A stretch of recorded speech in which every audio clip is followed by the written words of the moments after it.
بسم اللہ الرحمن الرحیم۔ ایک سوال اور اس کے جواب کے ساتھ رسائل مسائل سیریز میں یہ سوال جس کا ٹاپک ہے نبی کریم صلی اللہ علیہ وسلم کے امی ہونے کا صحیح مفہوم۔ سوال کرنے والا پوچھتا ہے کہ ترجمان القرآن اکتوبر 1960 میں سورہ العنکبوت کے تفسیری حاشیے نمبر 91 کے مطالعے کے دوران میں چند باتیں ذہن میں ابھریں جو حاضر خدمت ہیں۔ اس سیاق و سباق میں لفظ امی کا مطلب جو کچھ میں سمجھا ہوں وہ یہ کہ نبی علیہ الصلوۃ والسلام بعثت سے پہلے امی اور ناخواندہ تھے، لیکن بعد میں آپ کے خواندہ ہو جانے اور لکھ پڑھ سکنے کی نفی نہیں۔ یہ البتہ یقیناً ممکن ہے کہ نبوت کے بعد آپ کے خواندہ بن جانے میں انسانی کوشش یا اکتساب کو دخل نہ ہو، بلکہ معجزانہ طور پر اللہ تعالیٰ نے خود معلم بن کر آپ کو پڑھنا لکھنا سکھا دیا ہو۔ میری اس تشریح کے بارے میں آپ کا کیا خیال ہے؟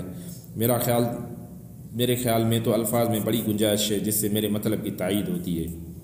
جواب میں مولانا صاحب فرماتے ہیں، میں نے جو بات صحیح سمجھی تھی وہ اپنے پورے دلائل کے ساتھ تفہیم القرآن کی اس بحث میں لکھ دیے جس کا آپ نے حوالہ دیا ہے۔ اگر میرے اس بحث سے آپ کا اطمینان نہیں ہوا تو جو کچھ آپ صحیح سمجھتے ہیں وہی سمجھنے رہیں۔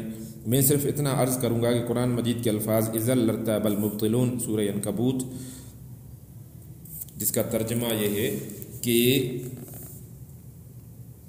اگر ایسا ہوتا تو باطل پرست لوگ شک میں پڑ سکتے تھے، پر اگر مناسب سمجھیں تو تھوڑا سا غور کر لیجئے۔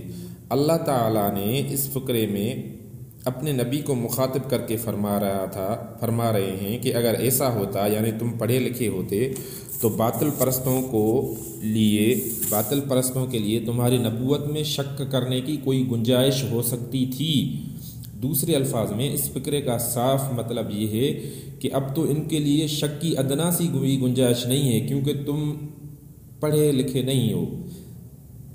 یہ استدلال بالکل بے معنی ہو گیا ہوتا اگر آپ کے قول کے مطابق نبی بناتے ہی اللہ میاں حضور کریم صلی اللہ علیہ وسلم کو بطور معجزہ خواندہ بنا دیا ہوتا۔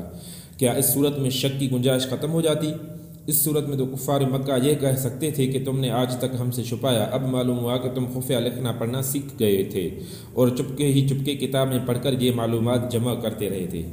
پھر یہ بھی سوچ لیجئے کہ یہ آیت نبوت کے 5-6 سال بعد آئی۔ ظاہر ہے کہ اس وقت تو حضور صلی اللہ علیہ وسلم کو اللہ تعالیٰ نے پڑھنا لکھنا نہ سکھایا ہوگا۔ اس کے بعد آخر کس تاریخ کو یہ معجزہ پیش آیا اور کیا مصلحت تھی کہ نبی بناتے ہی حضور صلی اللہ علیہ وسلم کو خواندہ نہ بنا دیا گیا اور اس کے بعد کوئی تاریخ اس معجزے کے لیے مقرر کی گئی؟ ان امور کی طرف میں صرف آپ کو غور و فکر کے لیے توجہ دلا رہا ہوں، خواہ مخواہ بحث کو طول دینا مقصود نہیں۔ ترجمان القرآن فروری 1961۔